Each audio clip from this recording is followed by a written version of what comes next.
இந்த சம்ம எப்படி எளிமையா பண்ணான்னு பாருங்க. இதுல டாட்னு ஒரு செயலி கொடுத்துருக்காங்க சரியா. அப்ப A dot B equal to square root of A square plus B ஸ்கொயர்னு கொடுத்துருக்காங்க. A dot B equal to square root of A square plus B square வரையறுத்திருக்கிறாங்க. A comma B belongs to என்ன சொல்லிட்டாங்க. கண்டுபிடிக்க வேண்டியது என்ன கொடுத்துருக்காங்க.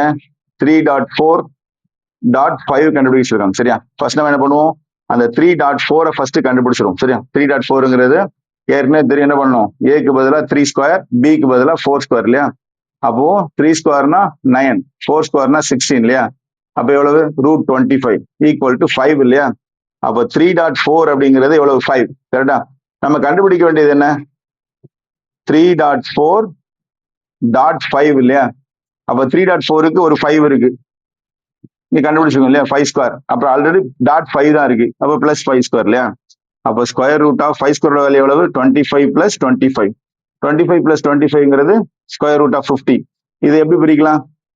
5 into 5 25 into 2 பிரிக்கலாமா.